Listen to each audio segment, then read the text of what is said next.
عوام میں بغاوت پھیلے گی ہی، وہ بغاوت ساتھ ہی اینٹی امریکہ بھی ہوگی، اور اس پورے خطے میں اگر کسی ملک میں امریکہ کے لیے بہتر جذبات ہیں تو وہ پاکستان ہی ہے، کیونکہ عوام یہ سمجھتے ہیں کہ اگر امریکہ پاکستان میں جمہوری جو حکومت ہے اس کی سپورٹ کرے گا تو پھر عوام بھی اس صدر کے لیے خیر سگالی کے جذبات رکھیں گے۔ پچھلے برسوں کے دوران صدر ڈونلڈ ٹرمپ کے حوالے سے، رچرڈ گرینیل کے حوالے سے، زلمِ خلیلزاد کے حوالے سے سوشل میڈیا پر جو پازیٹیو ایکٹیویٹی ہوئی اس کو بطور مثال پیش کیا گیا ہے کہ جو پاکستانی عوام ہیں اگر اچھی کوشش ہوتی ہے تو وہ بے ساختہ اسے سراہتے ہیں، اور جو یہ تاثر ہے کہ پاکستانی عوام جو ہے وہ خواہ اللہ واسطے کا دائرہ ہے امریکہ سے، تو ایسی کوئی بات نہیں ہے۔ امریکہ کے اپنے کرتوت ایسے ہیں کہ اس نے ہمیشہ وہاں پر مسلط حکمرانوں کو عوام پر جبر کے حوالے سے فل فری ہینڈ دیے رکھا، اور اس کا نتیجہ یہ ہے کہ پھر لوگ امریکہ سے بھی نفرت کرتے ہیں۔ تو ناظرین یہ ساری صورتحال ہوئی۔ اب ایک اور بڑی خبر یہ سامنے آ رہی ہے کہ وزیر اعظم شہباز شریف اور army chief general Asim Munir جو سعودی ولی عہد ہیں شہزادہ محمد بن سلمان، انہوں نے پہلے سے وہاں موجود ایک امریکی وفد سے ان کی ملاقات آف دا ریکارڈ ملاقات بھی کروائی ہے۔ یہ بھی سینہ گزر چل رہا ہے، اس کی تصدیق نہیں ہو سکی، لیکن وہ کہتے ہیں کہ کچھ ہوتا ہے تو خلق خدا کچھ کہتی ہے، تو کچھ نہ کچھ بات ضرور ہوگی۔ اور یہ کہا گیا کہ پاکستانی امریکن کمیونٹی کا صدر ٹرمپ پر دباؤ ہے۔ اب یہ اس امریکی وفد کی طرف سے ذرائع کا کہنا ہے کہ آرمی چیف سے یہ کہا گیا یا وزیر اعظم شہباز شریف سے، یہ واضح نہیں ہے، لیکن اس طرح کی خبر آ رہی ہے کہ انہیں یہ بتا دیا گیا کہ چونکہ جو پاکستانی امریکن کمیونٹی ہے وہ ہماری ووٹر ہے، ان کی مشیگن سمیت اہم ریاستوں میں جو سوئنگ اسٹیٹس ہیں وہاں صدر ٹرمپ کی کامیابی میں ان کا کلیدی کردار ہے، اس لیے صدر ڈونلڈ ٹرمپ پر دباؤ ہے کہ وہ اپنا وہ انتخابی وعدہ پورا کریں جو انہوں نے اپنے مسلمان ووٹروں اور پاکستانی امریکن سے کیا تھا۔ تو اس لیے صدر ٹرمپ خود بھی جو ولسن نے پاکستان ڈیموکریسی ایکٹ بل پیش کیا ہے، وہ صدر ٹرمپ خود بھی اس کے پیچھے ہیں، یہ واضح کر دیا گیا ہے۔ اور اس کے بعد ہی پھر جو ہماری اسٹیبلشمنٹ ہے انہوں نے جو عمران خان کے ساتھ جو اڈیالہ جیل میں مذاکرات جاری ہیں ٹریک 2، اس میں زیادہ سنجیدگی دکھانا شروع کی، اور جو پاکستانی امریکن کمیونٹی ہے اس کے ساتھ بھی پھر ڈائلاگ میں مزید سنجیدگی دکھائی، جس کے بعد پھر وہ برف پگھلی ہے جس کا پچھلی ویڈیو میں ہم نے آپ کو ذکر کیا کہ اس ساری ایکٹیویٹی سے پاک فوج کے اندر جرنیل ہیں وہ جو اس سارے معاملے کو زور زبردستی کی بجائے ڈائلاگ کے ذریعے طے کرنا چاہتے ہیں، جن میں ہم نے آپ کو بتایا پچھلی ویڈیو میں کہ جو chairman joint chiefs of staff committee ہیں جنرل ساحر شمشاد مرزا، وہ بھی، اور جو چکوال گروپ سے فوج میں کہا جاتا ہے کہ چکوال سے تعلق رکھنے والے جو جرنیل ہیں اور سینئر فوجی افسران ہیں، جن میں موجودہ ISI چیف جنرل عاصم ملک، لیفٹیننٹ جنرل عاصم ملک بھی اسی گروپ سے تعلق رکھتے ہیں، سابق ISI چیف جنرل فیض حمید کا تعلق بھی اسی گروپ سے تھا، اور یہ جو چکوال گروپ ہے وہ ہمیشہ کافی عرصے سے کسی نہ کسی اہم پوسٹ پر وہ لوگ رہتے ہیں، اس لیے ان کی کافی سمجھ لیں کہ ایک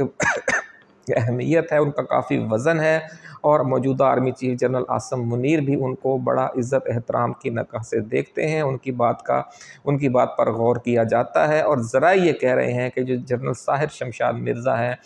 انہوں نے جنرل عاصم منیر کو اس حوالے سے قائل کر لیا ہے کہ اس معاملے کو اب ہم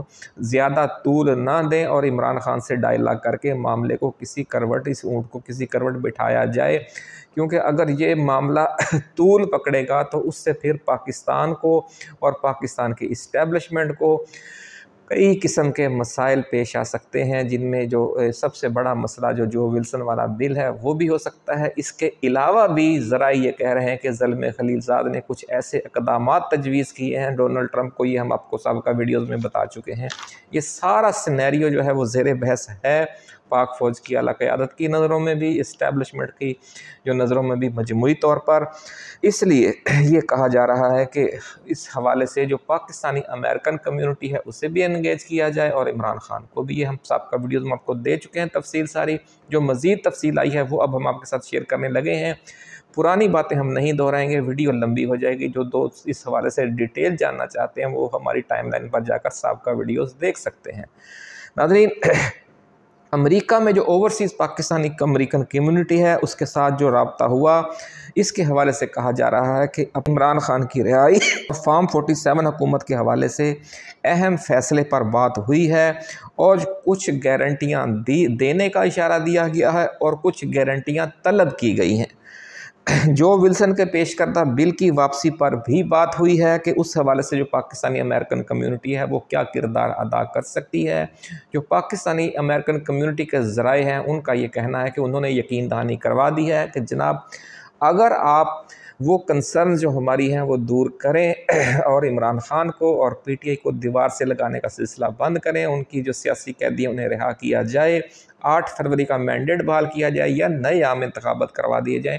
کوئی بھی طریقہ جو پاکستان کو پٹڑی پر چڑھائے حقیقی عوامی جمہوریت کے حوالے سے، تاکہ پاکستان جو اس دلدل سے نکلے، سیاسی دلدل، معاشی دلدل، ہر طرح کی ایک دلدل میں دھسا ہوا ملک ہے، وہ ایک بار پٹڑی پر آ سکتا ہے اگر عمران خان کو موقع دیا جائے، جو عوام کا مینڈیٹ اسے حاصل ہے اس کے مطابق۔ تو ناظرین اس حوالے سے دھماکہ خیز پیش رفت متوقع ہے، اور اسٹیبلشمنٹ نے عدلیہ، میڈیا اور بیوروکریسی پر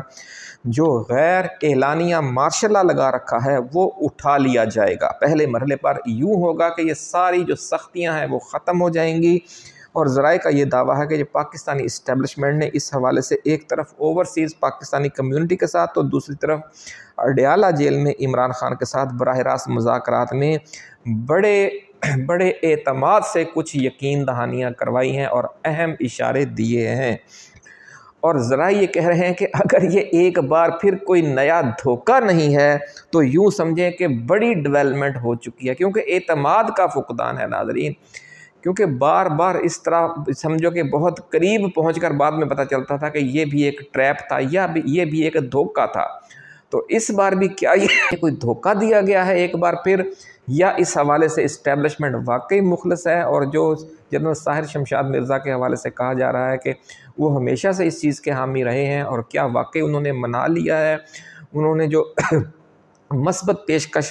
جو ان کی مثبت سوچ ہے کیا وہ واقعی غالب آ گئی ہے۔ تو اس کا پہلے ہفتے میں یہ کہتے ہیں کہ یہ سارا نیر چانن ہو جائے گا۔ تو اب دیکھنا یہ ہے کیسے نتائج سامنے آتے ہیں۔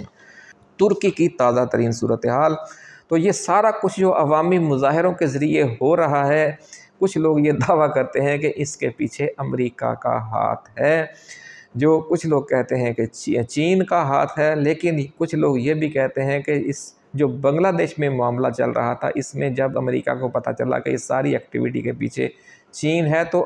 امریکہ نے بھی اسی ایکٹیویٹی کی سرپرستی شروع کر دی، اور جو حسینہ واجد ہیں وہ بالکل یتیم ہو گئی۔ تو اسی طرح کی صورتحال ترکی میں بھی کہا جا رہا ہے کہ جہاں پر جو صدر رجب طیب اردوغان ہیں وہ کبھی امریکہ کو آنکھیں دکھاتے ہیں اور کبھی امریکہ کے ساتھ مل کر گیم ڈالتے ہیں، جس طرح کہ انہوں نے شام میں کیا کہ امریکہ اور اسرائیل کے ساتھ مل کر وہاں صدر بشار الاسد کی حکومت کا خاتمہ کر دیا۔ تو وہ بھی اسی طرح ڈرامہ کرتے رہتے ہیں، ہو سکتا ہے کہ اس کے جواب میں بھی امریکیوں نے بھی ڈرامہ کیا ہو، اور یہ جو اپوزیشن کی تحریک ہے اسے ترکی کی فوج کی اور امریکہ کی خفیہ حمایت حاصل ہو۔ احتجاج کے پروگرام کو اسٹیبلشمنٹ اور پی ٹی آئی مذاکرات کے باعث ایک ہفتے کے لیے ملتوی کرنے کی تجویز پر غور جاری ہے۔ ذرائع کا کہنا ہے کہ اسٹیبلشمنٹ کے نمائندے ایک طرف اوورسیز پاکستانی امریکن کمیونٹی سے مذاکرات کر رہے ہیں اور دوسری طرف جیل میں ٹریک ٹو ڈائیلاگ جاری ہے، یہ ہم آپ کو بتا چکے ہیں، اور اگر یہ کامیاب نہ ہوئے تو پھر پی ٹی آئی اور اتحادی جماعتیں احتجاجی تحریک کا آخری آپشن استعمال کریں گی۔ ذرائع کے مطابق گرینڈ اپوزیشن الائنس کی تشکیل کے لیے جن شخصیات کو ذمہ داریاں دی جائیں گی ان کے نام سامنے آ گئے ہیں۔ چیئرمین کا عہدہ محمود خان اچکزئی کو دیا جا رہا ہے، صدر کا عہدہ جو صدارت ہے وہ مولانا فضل الرحمان کو دی جا رہی ہے، اور جو مرکزی جنرل سیکرٹری کا عہدہ ہے وہ صاحبزادہ حامد رضا کو دیا جا رہا ہے۔ اپوزیشن اتحاد کے ترجمان اور مرکزی سیکرٹری اطلاعات کا عہدہ مصطفیٰ نواز کھوکھر کو دیا جائے گا۔ تو ان ناموں سے بھی ناظرین آپ اندازہ لگا سکتے ہیں کہ اس بار عمران خان نے کمپرومائزڈ لیڈرشپ کو جو نیا گرینڈ اپوزیشن الائنس ہے اس کی قیادت میں شامل ہی نہیں کیا۔ تو یہ بھی اسٹیبلشمنٹ کے لیے ایک خطرناک اشارہ ہے کہ ما سوائے مولانا فضل الرحمان کے اس پورے کھاتے میں آپ کو کوئی کمپرومائز لیڈر نظر نہیں آئے گا۔ اس لیے اپوزیشن اتحاد کی ایک اور یہ کہا گیا ہے کہ جو یہ باڈی بنے گی اس میں اپوزیشن اتحاد کی رکن ہر جماعت کو نائب صدر اور جوائنٹ سیکرٹری کے 2 عہدے لازمی طور پر دیے جائیں گے۔ اب ناظرین آخر میں جاتے جاتے یہ سن لیں کہ امریکہ سے جو بڑھتا ہوا دباؤ ہے اس سے نکلنے کے لیے شہباز حکومت نے آخری ہاتھ پاؤں مارنا شروع کر دیے ہیں اور حمایت کے لیے اب صدر پیوٹن سے ہاتھ ملانے کا فیصلہ کیا ہے۔ ذرائع کا کہنا ہے کہ صدر پیوٹن کے جو انتہائی قریبی ساتھی ہیں بیلاروس کے صدر الیگزینڈر لوکاشینکو، ان کا نواز شریف کے ساتھ بہت پرانا تعلق ہے۔ وہ چونکہ صدر لوکاشینکو مسلسل پچھلے 20 سال سے بیلاروس پر حکمران ہیں اور 1994 سے وہ اس عہدے پر ہیں، اور یہ جب نواز شریف دوسری بار اور پہلی بار پاکستان کے صدر بنے تھے جس زمانے میں، تو یہ اس زمانے سے ان کا نواز شریف کے ساتھ قریبی تعلق ہے، ایسا کہنا ہے ذرائع کا، اور اسی قریبی تعلق کو استعمال کرتے ہوئے پیوٹن سے ڈائلاگ کی تیاری کی جا رہی ہے، اور وزیر اعظم شہباز شریف سے کہا جائے گا کہ صدر پیوٹن سے کہیں کہ پاکستان کے ساتھ جو معاملات ہے وہ آگے بڑھائیں، اور اگر امریکہ سے دباؤ آتا ہے تو جو موجودہ حکومت ہے وہ اپنی ہمدردیاں چین اور روس سے حاصل کر کے اس دباؤ کا مقابلہ کرے۔ یہ خبر بھی ہم آپ کو بہت پہلے دے چکے ہیں کہ پاکستان کو شمالی کوریا بنانے کے آپشن پر بھی غور ہو رہا ہے۔ تو اب اس آپشن کے حوالے سے ایک بڑی پیش رفت یہ ہوگی کہ وزیر اعظم شہباز شریف صدر پیوٹن کے سب سے قریبی دوست اور اتحادی بیلاروس کے صدر الیگزینڈر لوکاشینکو کی خبر تھی ناظرین، ہم نے آپ کے ساتھ شیئر کی۔ اب دیکھنا یہ ہے کہ اس مہم جوئی کو صدر ڈونلڈ ٹرمپ کس نظر سے دیکھتے ہیں، اور ہماری فوج جو ہے، جو ہماری اسٹیبلشمنٹ ہے، وہ اس کے پیچھے ہے یا اس کے پیچھے سے اچانک ہٹ جاتی ہے، جس طرح کہ جب عمران خان روس کے دورے پر گئے تھے تو پہلے تو باجوہ ساتھ تھے، لیکن جب وہ چلے گئے تو یکدم پیچھے سے ہٹ گئے۔ شہباز شریف کے ساتھ کیا ہوتا ہے یہ آپ اور ہم دیکھیں گے چند ہفتوں کے بعد۔ اپنا خیال رکھیے گا، اللہ حافظ۔ پاکستان زندہ باد۔